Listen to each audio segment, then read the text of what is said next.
David Tennant, thank you very much for being the 10th Doctor. You are fantastic.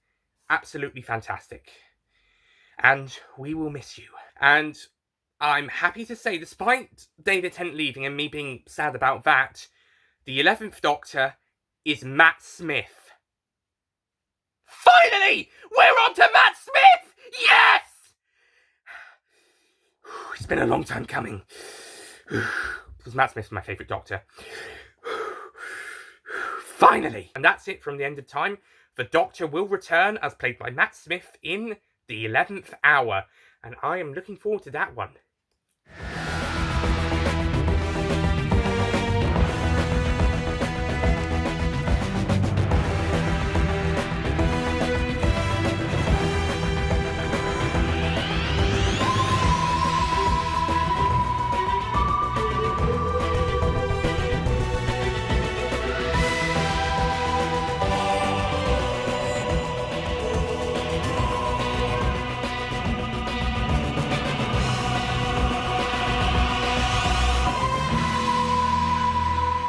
Hello ladies and gentlemen, Nick here and welcome to my review of Doctor Who Series 5, Episode 1, The 11th Hour. So this is the first episode of the 11th Doctor's era and the start of Series 5. It's also the start of the Stephen Moffat era. Now, at the time of this era beginning, we didn't know what it was going to be like. We just came off Russell T Davies era, which was probably the most popular era since Philip Hinchcliffe's in terms of a producer, and David Tennant's run, which was the most popular since Tom Baker's in the terms of a Doctor. So it was always going to be a challenge for whoever came next to follow up Russell T Davies and David Tennant with their era. And in hindsight, Stephen Moffat would later not do a great job, as he would start to go downhill in terms of a writer and showrunner. However, for Series 5, I believe he more or less knocked it out of the park, possibly. He definitely accomplished the almost impossible of succeeding Russell T Davies and creating a great first series, although it's series that came afterwards that come into question. However, Series 5, for me, is probably his strongest and shows that he was a great replacement for Russell at the time. But for Series 5, he was a great choice. Like I said, say what you like about him overall, but where Series 5 is concerned, he was a great choice. It's later series that things kind of go downhill a bit. The same can be said for Matt Smith, except I don't think he went downhill. I think Matt Smith just, as an actor, just got better and better. Maybe his Doctor didn't, his Doctor went a bit downhill in terms of the writing, but as far as the actor, Matt Smith just knocked it out of the park. In fact, I don't think any Doctor apart from Chris Eccleston has knocked the role of the Doctor out of the park the second they're on screen in their first episode. After the post-regeneration scene, their first episode, I don't think any Doctor's knocked it out of the park as fast as Matt Smith, apart from Christopher Eccleston. But Christopher Eccleston didn't get a post-regeneration scene, so he just had to go straight off the bat. And then, yeah, I would say Matt Smith. Many of the other Doctors usually would be, by the end of episode 1 or by the end of the first serial, they would be indeed the Doctor. And I think maybe some of them did take a little bit longer to get going, but by the end of the first episode or the first story, they were indeed the Doctor and they were up and running. Matt Smith, like Christopher Eccleston and Rose, is up and running before the episode even begins. He's that good. He was a fantastic choice for Doctor, and right away, I just think he's absolutely amazing. Fantastic actor, and yeah, I think his Doctor's off to a fantastic start as well, and the seeds are sowing in for why he would become my favourite Doctor. Similarly, we get introduced to Amelia Pond, played by Caitlin Blackwood. She's a great young actress, and she does great with the role when the Doctor meets her. The first 10 or so minutes are 10 to 15 minutes are focused on the 11th Doctor meeting Amelia, which is important. This is important for the character growth of the 11th Doctor and Amelia Amy Pond, as well as also towards the end of this segment, setting up the plot for this episode. As Amelia has got a crack in her bedroom wall, but the Doctor realises it's a crack in the skin of the universe. And if you open it, if you knock the wall down, it won't. The crack would stay put because it's not really in the wall. That's just how it appears. And he does open it, and because on the other side of this particular crack is a prison run by these aliens known as the Atraxi, which are these crystallized spaceships with giant eyes in the middle, which is an interesting design. And they have lost a prisoner, Prisoner Zero, which is like this snaky, wormy kind of thing with sharp teeth. He's a multiform and he's able to take the form of many people. And he hides away in Amelia's house for about 12 years, whilst the Doctor has to fix the TARDIS's engines after the events of the end of time. The TARDIS has been destroyed thanks to the regeneration energy. So the Doctor has eventually gets himself back 12 years after the events of meeting Amelia, and meets up with her older self, Amy Pond, played by Karen Gillan, who, again, incredible. Absolutely incredible. The next couple of minutes, do see Amy pretend to be this policewoman because her job is a kissogram, where she goes to parties and dresses up in costumes and kiss people and deliver messages. Fun fact: Graham Norton actually thought Amy's job was a prostitute on the Graham when Karen Gillan came on the Graham Norton show for an interview around the time, and she had to correct him at that point. I actually didn't really know what a kissogram was until I looked it up at some point over the last year or two. Yeah, it's a questionable choice of profession, but I think it's less questionable than prostitution. So I don't think we need to worry too much. If this was an adult show, I don't think we'd have to worry too much about the other job, as it's a family show. Yeah, we don't have to worry too much about the kissogram stuff. It might even go over the kids' heads, and I don't think it's a sexual job. So yeah, it's just kissing and message delivering, and dressing up in possibly sexy outfits. All that being said, the Doctor's reaction to when she tells him she's a kissogram, she goes to parties and she kisses people with costumes, and it's a laugh. His reaction is priceless.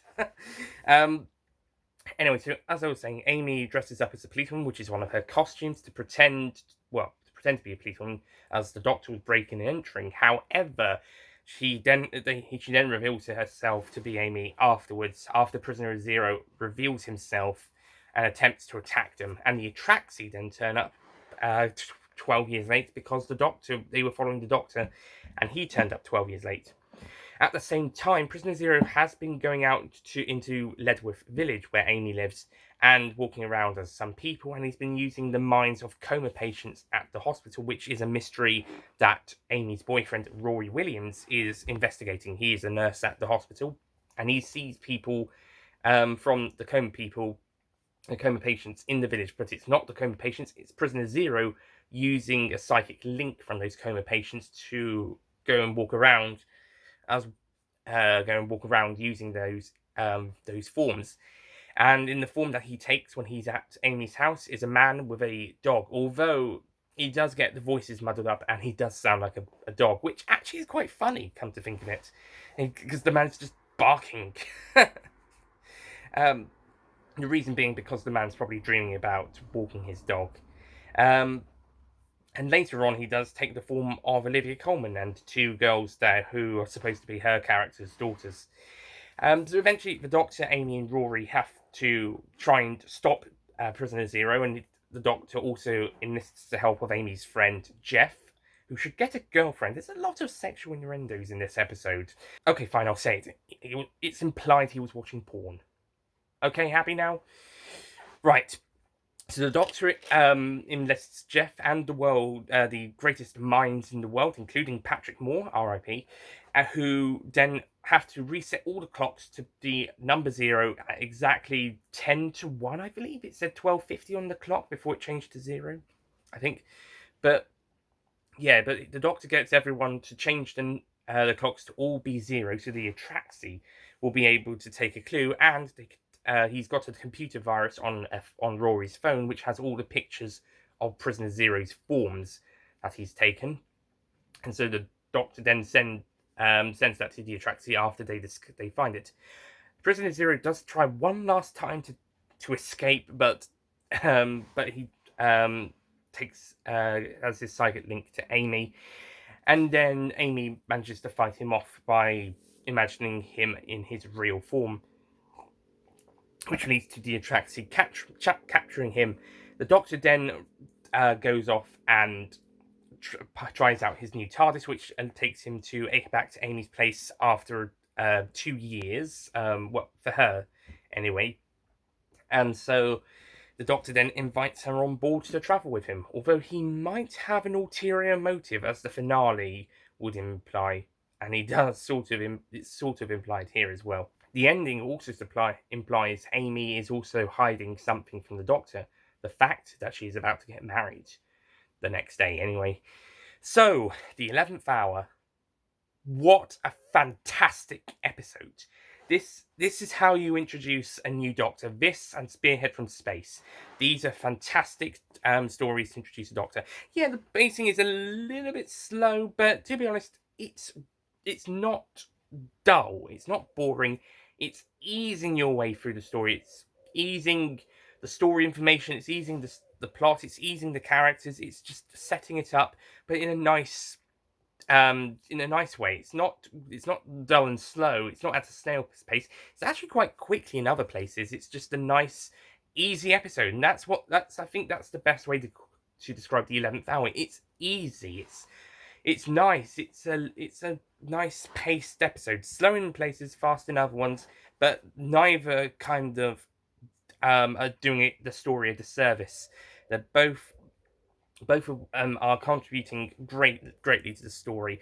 The first quarter of an hour is a great setup for the 11th Doctor and Amelia. Then we get to the stuff with the 11th Doctor and Amy. Then Prisoner Zero's back, and we're introduced to Rory, and the main plot shows itself. And then the Doctor has to enlist his new friends and the world to help have Prisoner Zero captured by the Atraxi. And then the last couple minutes see the 11th Doctor get his new TARDIS and new sonic screwdriver, both of which look lovely. The TARDIS exterior and interior are probably two of my favourites. I think the interior is probably my favourite, and that one is only going to be around for 2 and a bit years, until Christmas 2012. The exterior, I think, might stick around a bit longer, but I think they have a similar exterior for the 2012 to 17 TARDIS, with a few windows blacked, and it might be a little bit wider. But I think the exterior and the interior of these TARDIS, of the 2010 to 12 TARDIS, are my favourite.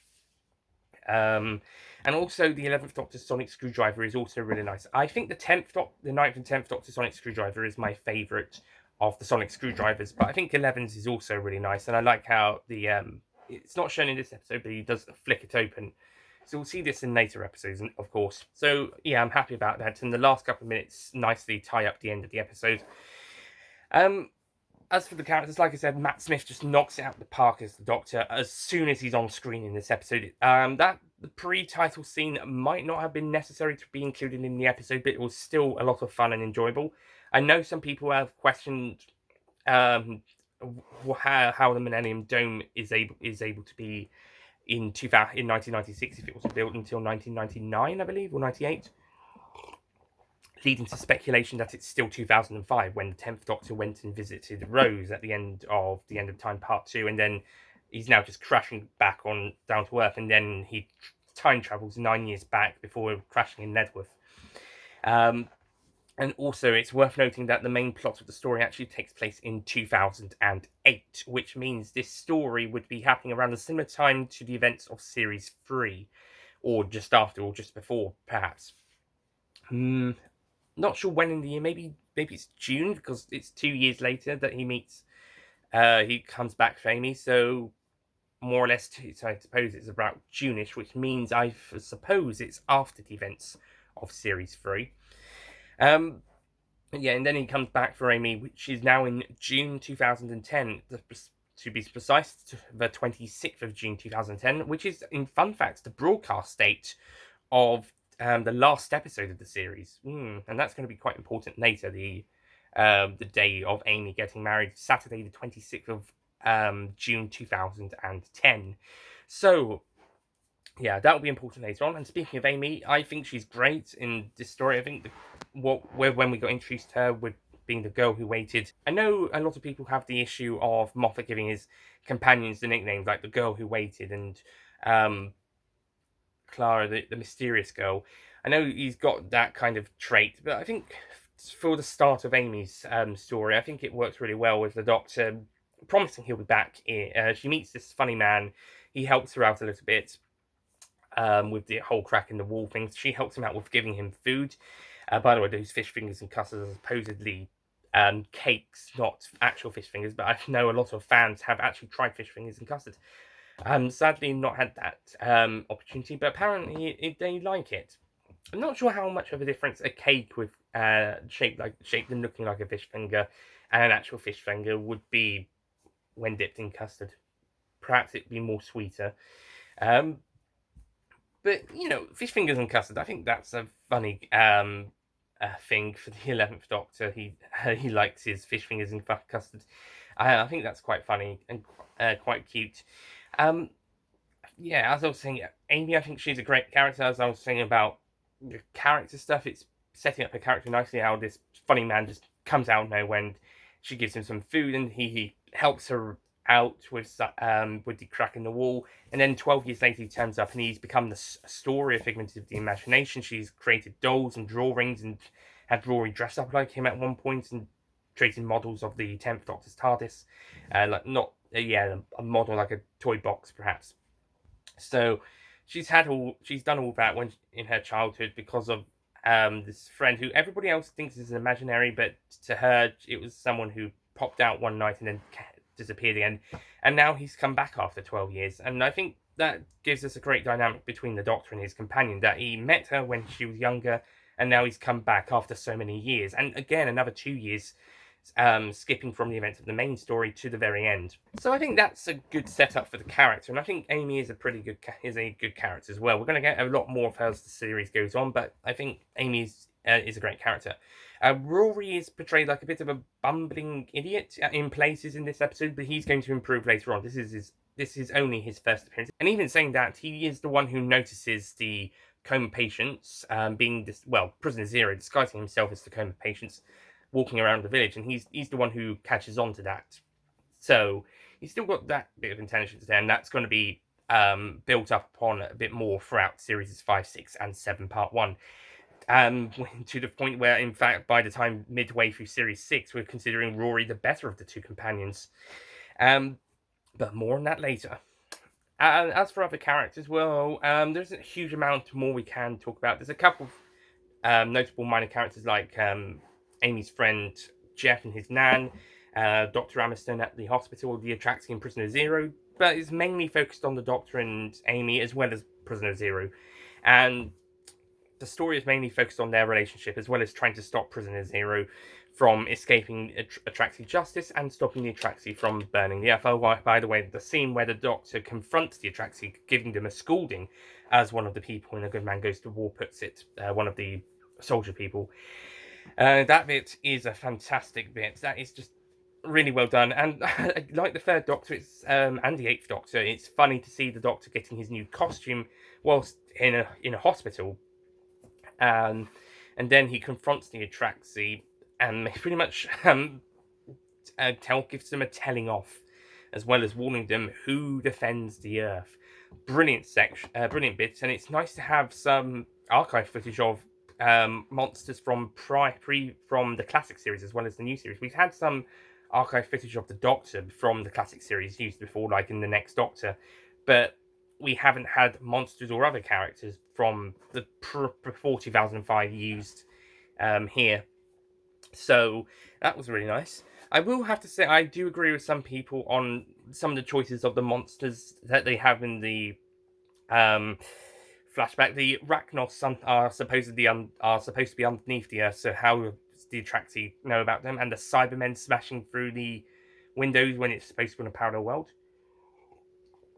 I've heard the argument that the Atraxi are psychics, so they would probably be able to tell know from the monsters in the Doctor's mind. So that might be why they choose those ones. My biggest issue is, why are the half there? I'm fine with the Rachnos and the Cybermen from parallel. Well, Rachnos underneath when there's no cameras under the base, and Cybermen from the parallel world. But I'm okay with these being psychic reasons from the Doctor. But With the same for the Daleks with the Genesis arc, when there's no cameras in space, so all this would have to be from the Doctor's point of view. But with the Half, they weren't monsters invading the Earth, and same for the Ood. I think the Ood also get a shot as well. The Ood and the Half should not have been used because they weren't attacking the Earth.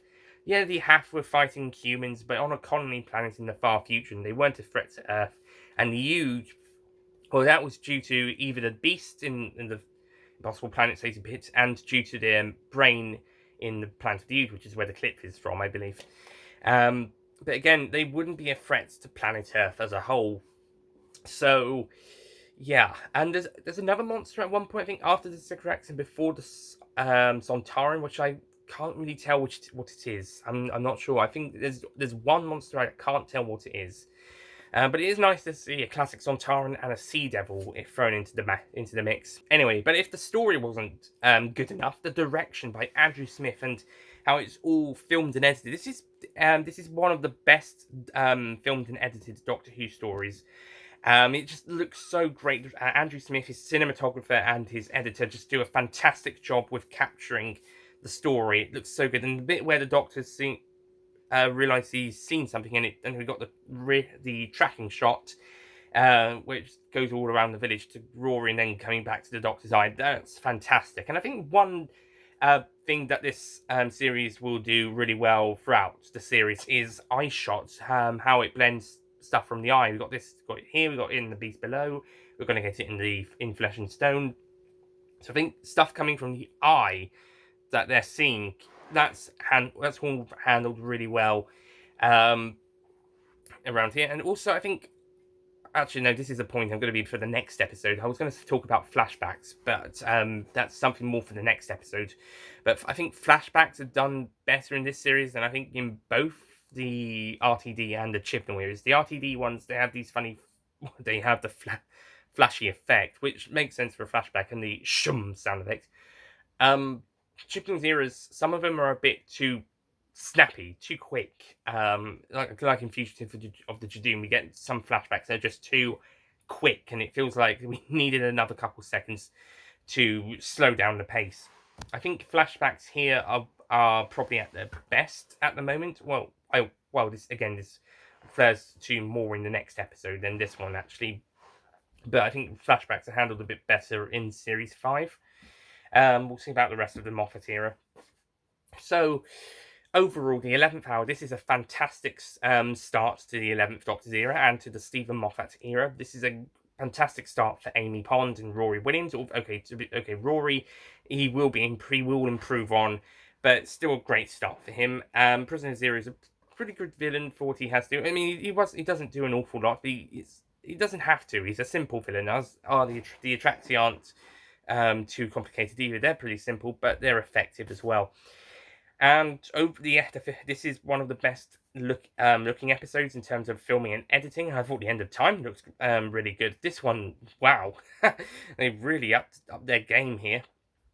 Marigold continues to do fantastic music scores with brand new music. Yeah, some of them is going to get a bit repetitive over the next couple of years, but this is the first episode, so let's be honest. It's fantastic. And yeah, overall, I think this is a fantastic start to the new eras of the show, and definitely a good sign of where the show will go.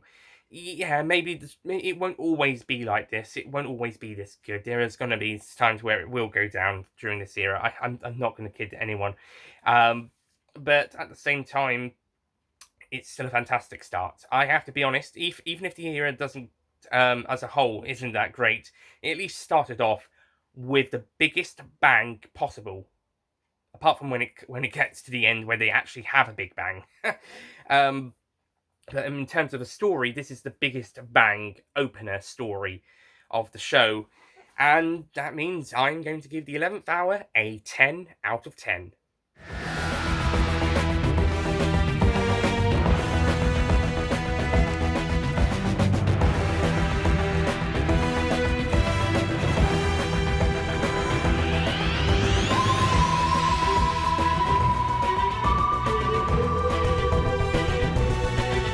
Yeah, this is my favourite post-regeneration story for a Doctor, the best first episode of a Doctor. Sorry, Spearhead from Space, you're a close second, though.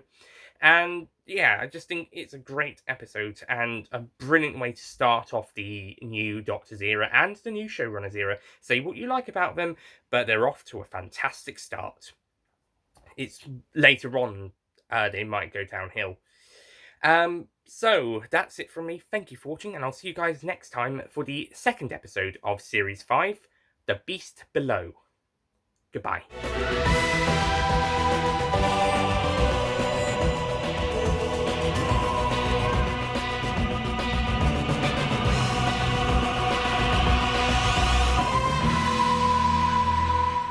Don't forget to click below to subscribe to the official Nicholas Payne Retro YouTube channel.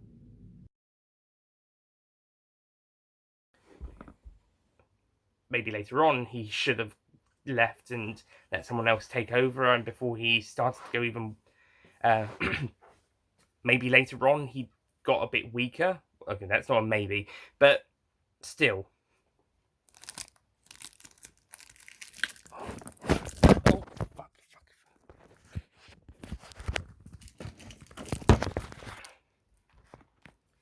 Later on down the line, he did get a bit weaker, but for right here, right now, at Series 5, he was a great choice. And will so... in fact, I don't think any Doctor apart from Christopher Eccleston, not the first, a little bit of a bias here, because he is my, and yeah, you can see why he's my. She's a great young actress in this role, and so I think we're safe. And well, if this was an adult series, I think. I won't say why for this reason, but yeah, because Jeff is looking at something in his bedroom on his laptop that the doc would give the Doctor a reason to say, "Blimey, get a girlfriend, Jeff."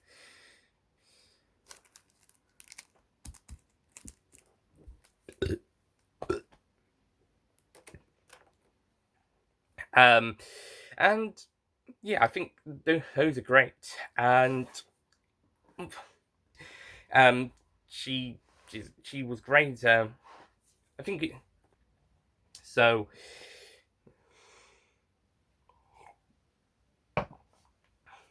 So that's that, and he does have some signs of his being a better person, a more intelligent person, and he's so.